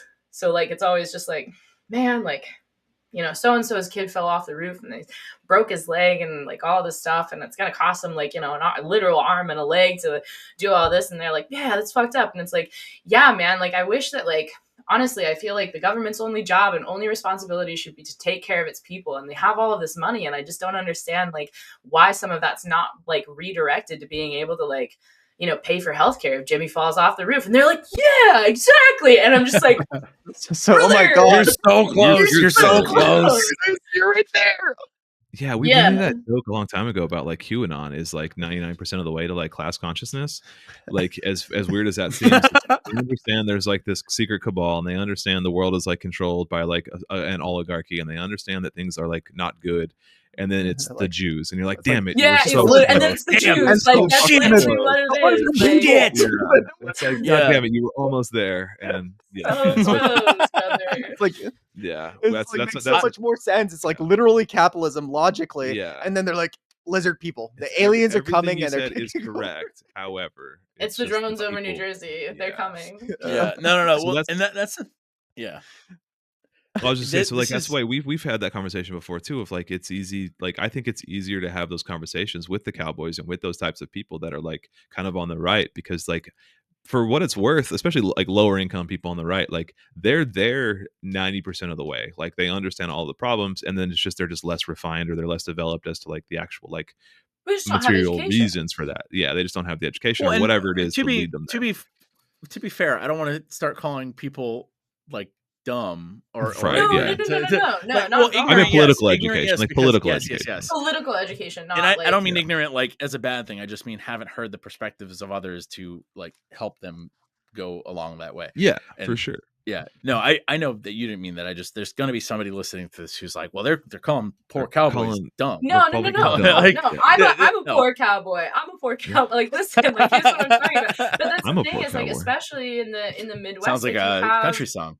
right? I'm You have poor people that like don't have like they don't have access. They don't have so like a lot of these people like I'll find like you'll find that like there's not a huge amount of people that are like actually like really dyed in the wool religious, at least in my region. But there are a lot of people that go to fucking church, and they're going to church, and they go to church every week, sometimes twice a week, because like that's where they find community, because like that's how they've learned how to survive in like such small pockets of, you know, population and things like that. And a lot of these people, once again, have the same like core tenets and like moral and ethical beliefs as the vast majority of as myself and as the vast majority of the people that I know. The problem is the things that they do have access to because of actually South Dakota was one of the actual like first like socialist ran, like the like governor was socialist back in the day. And so it's I'll like look into that. That's cool. it's yeah, oh my gosh, I'll send you some stuff on Twitter. But so it used to have these like really deep roots in like agriculture, like agricultural work and like labor and like all of this stuff, and it has transitioned because there isn't really a I think we might be losing Jordan. Did we lose Jordan? Sorry. Oh, no. We just lost Jordan's face. Yeah. Can you hear me? Yeah, we can hear you. Sorry, continue. I'll figure it out. Okay. But what has happened is these like the way that people receive media has been supplanted. And so now you have like what these people have access to is incredibly conservative rhetoric that is telling them all of the things that they know. Like, because they can see it, especially people in the agricultural community. It's telling them all of these things that they know, but then it is like redirecting it towards like another group of people and like the culture war and like A, B, or C thing, instead of what the actual like root problem is, which is capitalism. And I'm not saying that like independent farmers should like surrender up, you know, their whatever to the state, because like that kind of like that idea. Yeah, I mean, like there is a point where like that would be what works, like in my ideology. There is a point, but like once again, you have to like go off of what we're doing right now, which is you should not be penalized as a person who owns your own business, who funds your business and has profits within your business of your family to take care of your family. Like, I don't see an issue with that. I don't see that as inherently capitalist. You have a farm, you raise your livestock or your produce, you pay for the running of your property, and then you sell it, and the profit that you make takes care of your family. Yeah, like subsistence farming with extra on the side. Yeah. Absolutely. 100%. I see no problem. I don't see that as inherently capitalistic. This is a conversation I've had with Andrew multiple times. It's once you start using like the extra on the side as capital to like then like pull in other people, like that's, and to abuse your workforce, like that's where we have an issue, right? It's like, this has changed now. But the thing is, like, most of these places like legacy farmland and things like that, they're getting shut out of their businesses too by large scale corporate farms. They're getting bought out. They don't have the equipment to match the demand. They don't have, you know, A, B, or C thing. And so they understand, they see the problem, and they know where it's coming from because they can see it. The problem is the rhetoric and the propaganda that they're being given is directly opposed to their best interests. And that's what they believe. Yeah, there's no farmer in Nebraska or Iowa or whatever that like would argue against this idea of like these corporate farms, like landowners that are coming in and squeezing out the little guy. Like they understand that 100%. Now, you wouldn't use words like bourgeoisie or like, any of these kind of Right. material Yeah. condition like Marxist terms, because then you Right. lose them. But Mhm. but they understand the reality of their economic situation, and yeah, I couldn't agree more with you. And so like it's and again, to your point even further, is there's that media landscape that is on the right that is so polarized to like where they believe it's telling them that no, these corporate farming, these are actually good for you in the long run, and then they'll help you. You let your farm get bought by them, you go work in their factory or work on their assembly line, and you'll have a better living than you did when you had your own farm. Because they have And the I equipment Yeah. and they can help you yeah, do all of these things, and then and you'll like make even more money. Nah. I think there was polling or there was like data to suggest that like Republicans by and large or Trump supporters by and large don't approve of like most of what Trump says. They just approve of like Harris less. So it's like there is no such thing as like this stereotypical like in our heads this evil MAGA person that's like full on transphobic. And there is that's like but it's just a really small percentage of Trump supporters or even people on the right that That's are what I like try to that. tell people. It's not this. Most people this don't care about the trans issue. No, Like these demigods that like we create that represent entire groups of people don't exist by and yeah. large. They are vocal minorities, I'm sure. Yeah, like if you go But to a Trump rally, you see those people and they're there. yes, because But those like are the by people and that go to large, a Trump true rally. stands, Yeah. the true Yeah. stands, yeah. The But true like most stand. people just like it's like a live and let live attitude. Like most conservative people don't care about these issues. They recognize all of these different like social issues as just like individual choices.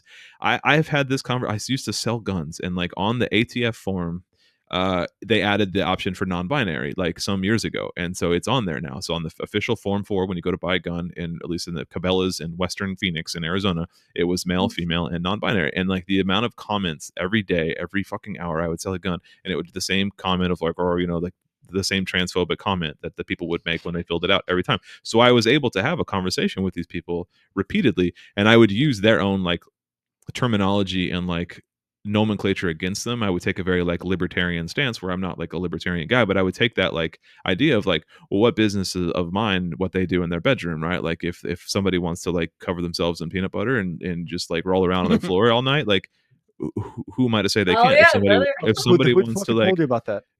sorry, No bro, way. I didn't mean to out you. But like if somebody wants to live their life as a woman because that's what they feel comfortable with, who am I to say they can't? And then, Yeah. I would convert some people to that, like if you just kind of use their own rhetoric against them, or at least their own like framework The against Church them, of Marxism. it kind of works. Well, But Literally.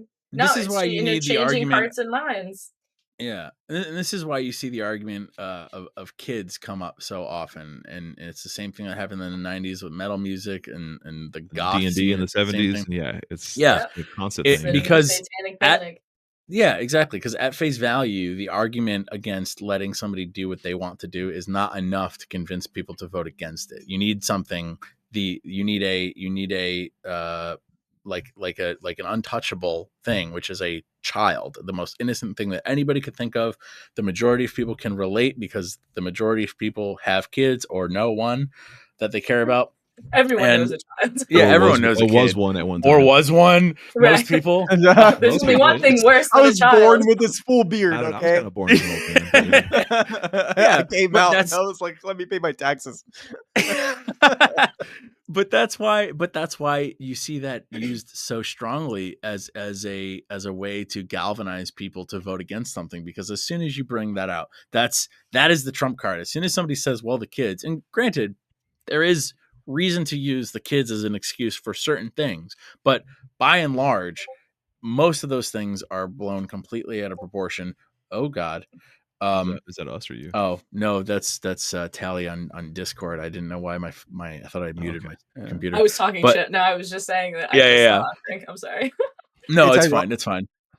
I was gonna I, say it's ironic though, like because the when you're talking about like the Republicans constantly using kids, is like they're so pro. They don't give a shit about kids. Yeah, they're so pro life, give a except fuck when about they're born, and when they're born, Yeah. there's like everything's off the block. So 100%.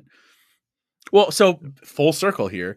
This is why I wanted you guys on in the first place, because we had this conversation. Well, you guys had this conversation. People are willing to support a thing up until that thing comes into conflict with another thing that they support or do not support. So liberals will love to stand on their soapbox and say, I support trans people, until that trans person says, well, I want to buy an AR-15 to defend myself and my family with. And then it's, well, no, I don't want you to do that. I mean, but you have the right to protest, and you have the right to do these things that I agree with.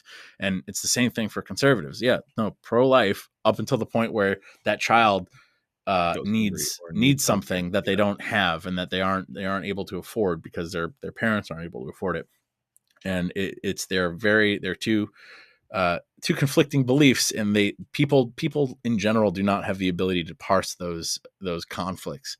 And and I think we need to talk about that, because when people do that, I think you need to show people that they're doing that like, hey, this is a thing that you fundamentally cannot fully support without also acknowledging that this is an issue, regardless of what that is. At some point, that's gonna conflict. And this is where I struggle personally with trying to figure out what the fuck I am politically. I don't know what I am, but I think people need to be taken care of. Like, the people who need to be taken care of should be taken care of, regardless of what that means. And I think that we have more than enough of the capability to do that. I don't think I'm a socialist. I know I'm not a communist, but I, like, Tali and I have had conversations. I see you're making a face over there. We've had conversations that, we're working on it. We've had conversations where her and I 100% agree on basic things, and being able to have those conversations. And I make the joke, like, I want my fucking lawn. Like, I don't care about my lawn, but like the notion got you to change your lawn too. You got to get that. I tried. I planted clover, and it turned into this fucking stupid thing. I don't know what it is. We'll talk. Yeah. About it. Anyway, we'll talk about that later. I wanted clover because it's better. Yeah. Anyway, we'll talk about another. Yep. But I think I think you and I were having this conversation, and I wanted to ask you guys. 3 arrows. No. Oh, okay. No, it's fine. I didn't mean to. 3 arrows. Come at you. No, you're good. No, you're good. So I hear from communists and mostly communists, but socialists, and I'm using communist as a blanket term for Marxist, Leninist. I don't actually know the difference. It's but not worth getting into now. Yeah. Okay. No, We'll do it later. That's a rabbit hole. Don't worry about it. You're using it correctly. Yeah, you're fine. Okay. We parse the difference between communists and socialists, like, in a general sense. But yeah, you keep doing what you're doing. All right. I hear everybody talk about this idealistic end state where they want communism to be, where they want socialism to be, but very little elaboration on how to get there. And I ideally would love to live in a society where we take care of our people, and where there's no homeless, and there's no child left behind. Okay. But yeah, as a teacher, that's a very nails on. I know no, I'm sorry. Yeah, but likewise, like, I don't know how to get there, and I was wondering if you guys, in your particular idealistic end state, have any insight on how to get where we are now to where you think we would be better off. I mean, we have personally. Yeah, we have like the foundational theory to like describe what that would look like. But I also wanted to, like, before I get to that second point, I also wanted to reference back to something you said, where I'd say, like, where I think it doesn't matter what your like political ideology is. Like, you understand, that was kind of cool. You understand the nuance of like that there's differences within people, and there's this like you can take the good and leave the bad and kind of grow. And that's you are describing, whether or not you know it, you are describing dialectics and like dialectical materialism, which is a Marxist like foundation to like be able to like parse nuance and like grow within the nuance. So I would say that it doesn't matter where you stand politically, because like that, I think that's less important than understanding dialectics of like, you can get into the terminology and then like just the labeling later, but without that fundamental understanding of like just understanding the definition of nuance and how that applies to like real world scenarios, you're not going to get very far. So if you have that, which you do, the rest will follow. So don't even worry about that. Now to answer your question, yeah, I mean, like if you can, there's two answers here. There's like the one, which is like the theoretical theory answer, which is like if you read enough like Hegel, you read enough Lenin, you read like State and Revolution, and you can read these books that kind of like describe the theoretical steps to like get from here. It's like if you're talking about a utopia, right? So like a classless, moneyless, stateless society from where we are in kind of this late stage Star capitalism. Trek. Yeah, the Star Trek Luxury, world. fully automated, gay space communism. Right, exactly. I mean, so it's like it's in stages. I don't think that's not what communism is, and it never will be in America. I just like I don't think that's something we even want or recognize as like a possibility. I don't think any real or let me rephrase that. I don't think any communist really believes that. Not to say that any real communist, but Not any in our communist really lifetime, at believes least. that. At least that's a thing that can happen. That is like purely theoretical. That can happen, surely, but like I think what we look at is like China, for example, or even Cuba in some ways, where like they're doing better than we are in almost every quantifiable metric, whether it's like, literacy or healthcare or education rates or home ownership or whatever, right? Any type of quantifiable quality of life thing you want to look at, China is beating us. And Cuba in most ways is also beating us with their embargo, with their like they're starting on the back foot, and they're starting like with such a handicap. Yeah. And they're even still exporting more doctors around the world, like leading the way in like medical advancements, leading the way in like I would say argue like democratic ideals, their universal voter registration, their universal turnout for like their elections, their women in like their political office is like more diverse and inclusive than ours. Like Cuba and China are both beating us in every like metric available. So I don't think we need to like look forward to this utopia. I think we just need to like look at what they're doing and kind of just get to that stage. And that's not even that far off of like No. what we have here. It's basically just privatizing, or excuse me, not the opposite of privatizing, collectivizing certain industries, like certain national industries. So nationalize gas, nationalize transportation, nationalize these big 10 or like industries that we have, like pharmaceuticals, like collectivized farming, like just anything that people rely on for life, right? So whether it's like heating, food, housing, transportation, so any kind of basic necessity, you nationalize that and you just standardize that. And then China has small markets. Cuba has small markets, right? Like if you go to any city in China, it's exactly what Tali was saying is there are family-run You don't businesses. stop the There are small businesses. farms. Yeah. You just take the ones that are already under corporate control, and instead of having them under corporate control, you give them to the state. And the state is then able to provide for every and there are already level. mechanisms in place in America for this, right? Like you don't get your driver's license or your marriage license from Amazon or Target. That's a state-run thing. Like there is framework for this that already exists on a much smaller scale. Like Americans are used to the idea of the government having like certain like products that they're responsible for. Our view, or at least my view, is just to take that a few steps further. Have like all of your transportation. So like our busing system is already like government run. Why not our planes? Certain aspects we get from the DMV or from the courthouse or whatever is already state run. Why not also like our food, like a state run grocery store, or at least a state run option for a grocery store? So it's the same thing that like Bernie's always talking about, like the state option for, or the government option for healthcare, right? You can still have your private option if you want. So I would just take that one step further, is eliminate private options, eventually phase those out and replace them with only state run options. And so that's like the communist answer, I guess. Ideally, once they get to the point of being at stability the same level, and like, So no, it's okay. I was going to say, I do have to say baseline something questions. Trotskyist. I think to completely eliminate capitalism altogether, to create a so if you are ever going to have a utopia, you have to have capitalism basically completely wiped off the earth. Because if you have a so-called a country that has no state or no money, there's just another state that's just going to walk in with that state. How do you defend against but you that kind of state? have to, like, to create this so-called communist utopia, you'd have to have the entire world be communist Michael for it to talks work. a lot about this. So now you have to think about, is like, is this actually, like, how are we going to get the entire world to be communist? So realistically, yes, it is a utopia. That's what the point of the word is. But the whole point is, like, why not try? If you don't try, it'll never come. Like we. So sorry, go ahead. No, I was gonna say, so it sounds like at face value, something that would be beneficial. But how do you parse things like, and now we're talking, tell me if we're too in the weeds here, but things like, okay, your farm has grown to the point where now it's no longer going to be privately controlled because you own too much land and you make too much money. Do you become a state employee and receive a salary from the state for providing those goods to, like, through the state?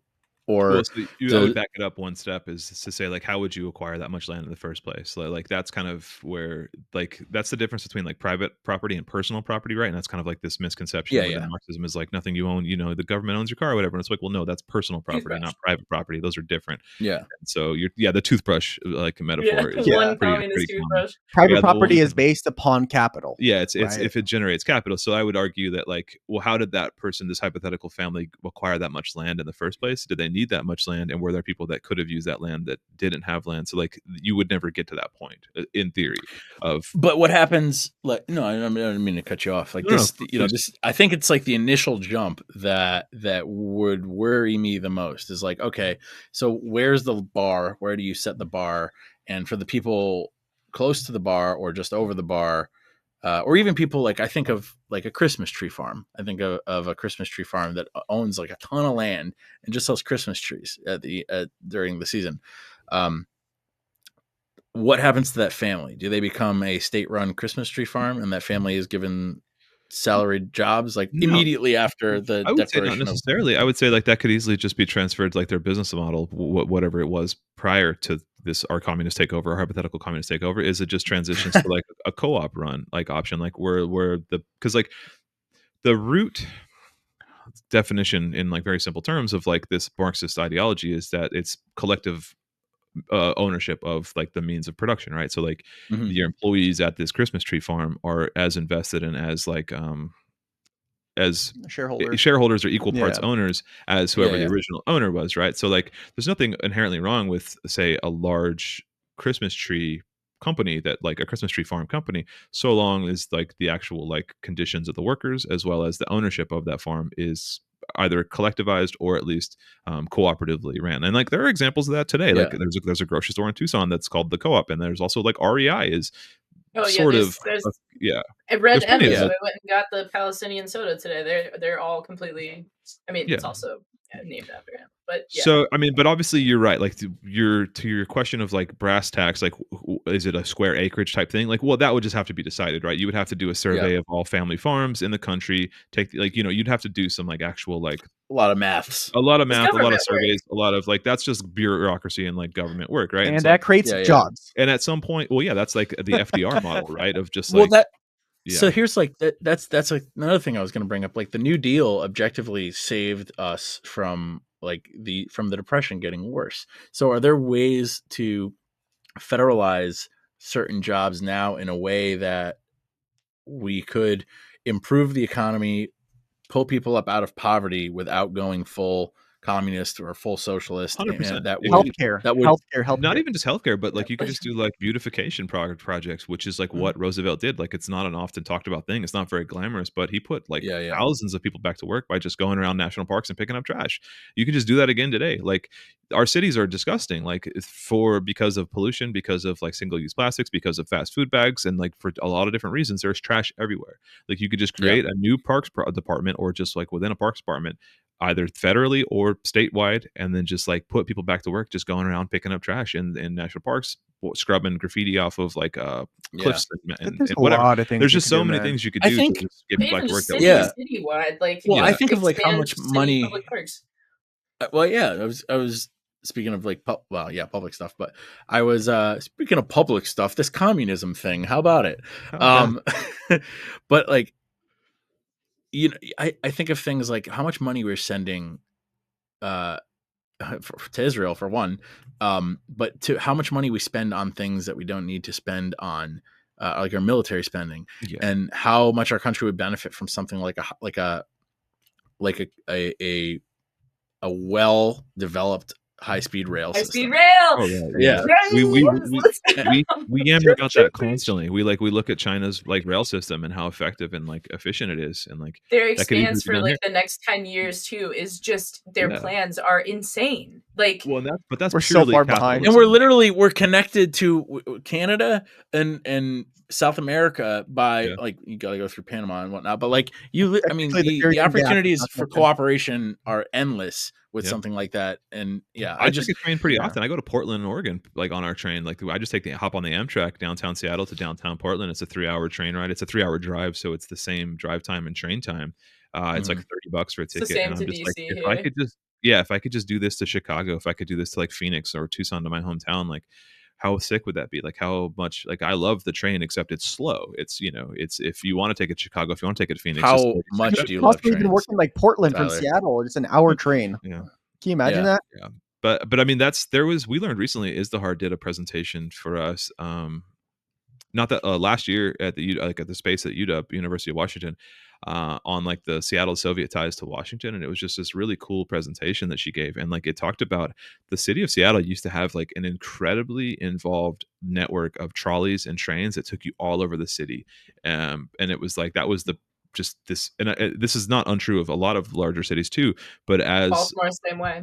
yeah, as a lot of private as a lot of car production ramped up in the 40s and 50s, GM and Ford like lobbied to have all of those removed. So like those tracks were just taken away, the trolleys were destroyed in place of roads. And so like we'll never have a high-speed rail system so long as Ford and GM are privately owned companies.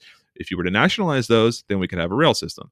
But it all starts with those like lobbyists and like those private owned corporations. Like you will never have. Question is, go ahead. Sorry. No. I was just gonna say I was just gonna wrap it Also, up. if you Like, you'll nationalize never the cars, they'll be cheaper. Yeah, that's fair too. I would love a Lada. Let's bring back Ladas. But you'll never have Hell yeah. like climate.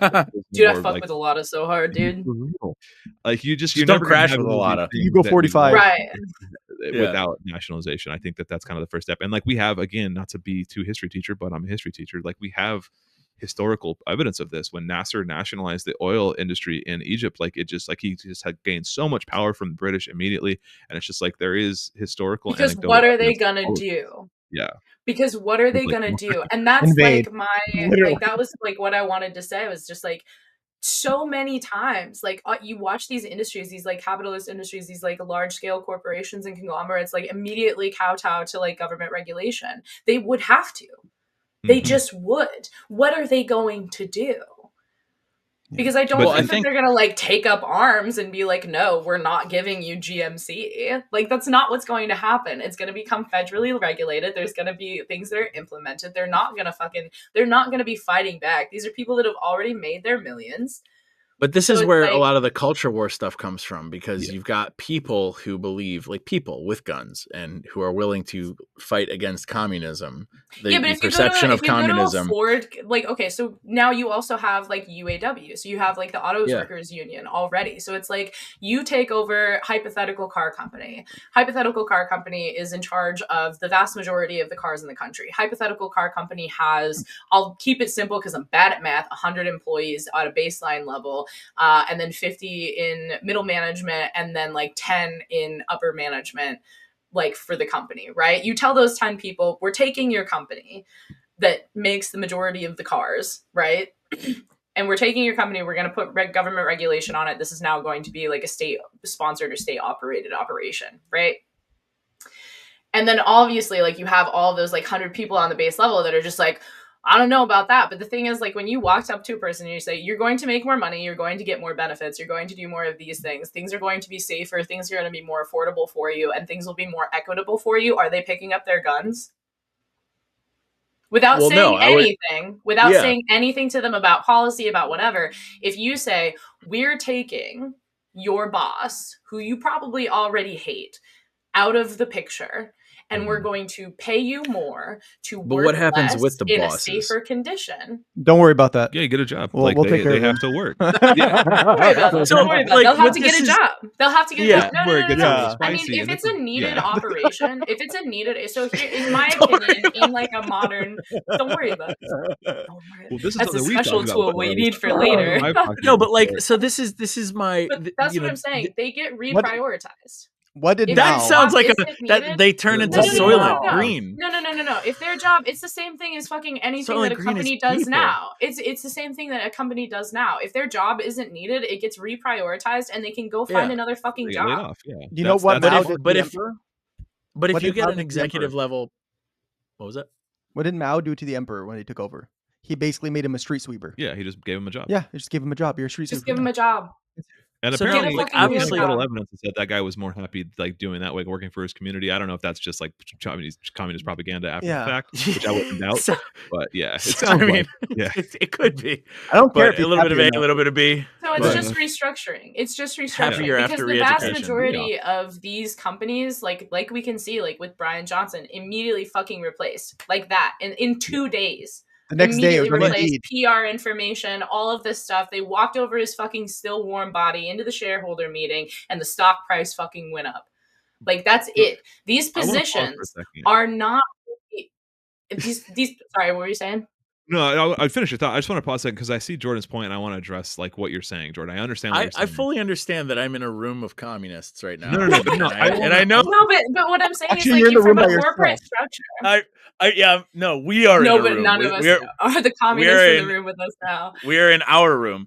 But no. But, This is the hang up Yeah, that I I see think a your lot hang-up. of people have is that it, obviously the empathy for CEOs is significantly less than the empathy for the worker. But I think of people like my wife's grandfather who retired at 55. He was an IBM executive, retired at 55, and his priority since then was to take care of his family, was to invest his money in a way that he'd be able to leave something for his family. And I think about the motivations behind that, because the motivations behind that are to make sure that your family is taken care of, and whatever definition that is, it not be be able to pay their bills. And I wonder what if there was a guarantee that people were going to be taken care of, that they weren't going to have to worry about where they were going to live, how they were going to eat, whether or not they were going to be able to retire. If there would be a push towards more state-run things like that. Like I think everybody's fear is I'm going to lose everything I've worked for. But Exactly. if the reason you work for the thing is to be comfortable and be happy, and you're still comfortable and happy, then I don't know. I think we Literally, as humans have a exactly. desire for excess. Like I personally, I want a car that goes really fucking fast, and I also want a car I would that push is like back on that. I don't think we do have a desire for excess. I think we've been like conditioned to want excess. I don't think we Maybe. innately want that. I think that like, Maybe. historical evidence proves that we don't want that. We would rather share and like grow together than this individualism. I think that's a uniquely like American capitalist like conditioning and training. Yeah. And I have to say that I don't think that everybody's going to be paid the same. In the company, there's going to be different roles, and that will give you more money. If you have more stress from your job, you will get more money. Now, you're not going to make $30 million a year, but you might make 250 to 300 grand a year. That is still plenty of fucking money. You can buy your fucking feel Porsche like- with that money. That's not a problem. But if you want to like bringing it back to your question about like what's going to happen to the CEO, was like if we really want to do this, we can go to Richard Wolff's idea where okay, let's create a democracy in the workplace. Let's vote democratically in the workplace for who the CEO should be. The CEO that's now running can now run democratically for his position. If he gets elected in, he stays as CEO. If they don't want him, he leaves and finds another fucking job just like the rest of us. Yep. So simple as that. So Exactly. there's nothing wrong. Deal done. It was democratically dealt with. No violence, no nothing. Now, if they don't want to leave, then there might be a different repercussion because well, yeah, and I think that's that's something that I'd not heard of before, to be honest. Like this is why I love these conversations. Because Boston University professor, the professor in New York University. So yeah, somewhere on the East Coast. Yeah. He's amazing. He's just like he's like an economic socialist, essentially Marxist. He's but like commie for dummies. Yeah, basically. but he's a college professor who does these seminars, and he's so good. And like he's like actually like check him out if you haven't. I'll send you and some stuff, Jordan. I think regardless of where we like where we fall, I think what it comes down to is creating empathy with people for other people, because that's what we lack, and that's why it's so hard to.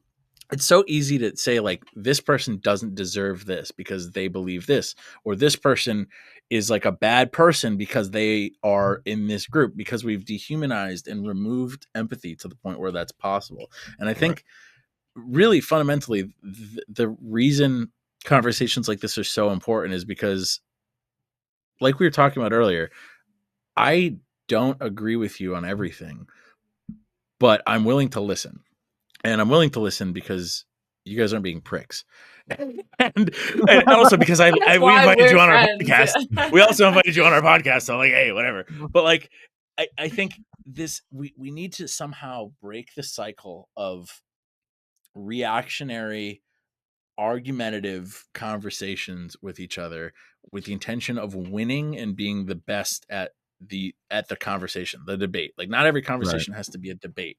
And I don't know how to get there. And I think before we ever get to any of this, like, hey, where do you want the end state of our country to be? Where do you want our government? How do you want our government to be structured? How do we fulfill people's basic needs? We need to figure the fuck out how to get people to talk to each other again, like human beings. And Podcasts. I don't see it. We're solving the world's Fuck problems right now. This is The Better Way to a through a podcast. podcast. Yes, Yeah. absolutely. And the Revolutionary Everybody Rhetoric podcast, which is There we going go. it's going to be released on there also. I think it was even like even Lenin was talking about like the vast like what needs to happen in order to like make people understand is like to be able to like speak with people and to be able to change opinions based on like the conversations that we have coming from like nurturing a community and like a neighborly environment to like, you know, like surmise and shrink down. It's like I used to be very, very shouty about my politics. I used to be very, very angry. Like I think a lot of people were when they like start their political journeys, right? Especially like when you see what was going on at the time, like, you know, growing up in kind of the shadow of, you know, the Occupy Wall Street movement and like, you know, seeing things kind of start to take transition and change right in front of your face and like being a part of history, like being a part of history as it's happening. And then even further radicalizing like after 2016 and then even further after 2020, like as we've kind of started to see these things ramp up, it's like the thing of it is I have gained so much by slowing down and listening to people and talking with people on a base level and learning about different ways of thinking, different, like, you know, even if it's not just political ideology, just like hearing people's experience, I think that that's really important. And so having conversations with people instead of like shouting about your politics is something that is so, so important and something that is, you know, that you've demonstrated here quite often. Yeah, like we're not Thanks, naive. Tali. We're not naive and we're not stupid. Like we understand we have like pretty extreme beliefs and like that's not something that's like all that practical or palatable for 99% of people. So like I disagree. Well, I mean, there's I disagree. I just think I disagree. People are uneducated. Yeah. So like but like my point was that like so like what we do, or at least what I do and in our community is like we go out on the weekends and like we work for our mutual aid like groups and we give food to homeless people and we have conversations with people because like kind of what you were saying, Tali, it's like that's you build empathy through showing empathy, and that's like what the Black Panthers did. That's another like great historical evidence of like the programs that were like the food, the schools, the community programs that were developed in Chicago and the major cities in the 60s because of the Black Panthers is like that proves that like that works and you can build a class solidarity movement that's incredibly effective in a very short amount of time just by being nice to one another and like lifting each other up. And so like that's what kind of gives me that hope and that like optimism moving forward is like, are we going to create like this nationalized utopia where everything's state owned? No, but like, can I help my community in Seattle? Yes. And so like that's, I'm happy with that. I'll take a win where I get one. Guys, this was such a good fucking episode. Yeah, it was a lot of fun. Thanks you so much for having us on. This was awesome. Yeah, it was great to meet you guys. I'm excited to listen to more of your content and be introduced to you. And hey, because I'm really bad about adding this stuff in the edit. If you like this episode, check out our Patreon where you can support us and help us do things like this more often and with continued success, if that's what you want to call it. The great success. Let's pay for Andrew to go to Woodland Brutality, okay? Very nice. Do we still do that knowing he's such a Zionist? Who? Yeah, he's a Zionist, and he's also a like Zionist. the whole like He's beginning of Barat is like that entire I don't like care, village in like Kazakhstan is like Roma people that he like totally manipulated and like didn't get paid and like things like that. So like I have like a very like fuck Sacha Baron Cohen, but also God, that movie, I just can't. Yeah, that was my middle school. Like my entire personality was like that middle school. Anyways, sorry, your Patreon. Yeah, we totally shit on your closeout. Yeah, you're muted. Patreon. You're muted, bud. Oh, you're muted, Jordan. I don't think you can hear us. No. You did? When am I muted? Oh, now there you we go. now You I came can back hear on you. now, yeah. That's weird. I don't know what happened there. I said Yeah. my laugh reminded me that we have to be Well, somewhere Too hard. minutes ago. So I appreciate you. She's the responsible one in the relationship. If it weren't for her, my life would be even more chaotic than it is right now. I love you so much, honey. Thank you so much for all your support. She's doing the laundry while I'm on a fucking podcast. I love that. Wow. Shout out to Jordan's spouse. But yeah, shout out. Tyler and Kenan. Kenan. Fuck. I didn't You're all call good, you man. Keenan. I didn't call you Keenan. No, you're okay. You'll live till tomorrow. Awesome. I appreciate it. And that'll be shipped off to a re-education camp. Yeah, dude, avoiding the wall one more day. One day at a time. Guys, I can't thank you enough for coming on the show. This is a lot of fun and certainly educational. And yeah, I wish you guys the best. And if you had a piece of advice for people, what would that piece of advice be? Mine is always just like look for your local orgs in your region that are kind of doing good stuff. Tali, you mentioned Food Not Bombs early in the episode. They're pretty much in every major city. There's like just search city name mutual aid in Instagram. And you'll find like a group that's like doing like homeless meal kits or giving out like harm reduction supplies. And that's the best way to just not only get to know your community, but also to do like active good. I often say like if you spend like 1 weekend doing mutual aid, that's better than like a year's worth of voting. Like that's how you actually increase like the positive like contribution in your community. Like that's how you help your community. It's not through voting. It's not through like bourgeois electoral politics. It's through like mutual aid and helping your neighbors. So that's there's one thing I would say people do is just go volunteer at a soup kitchen like once a month if you can.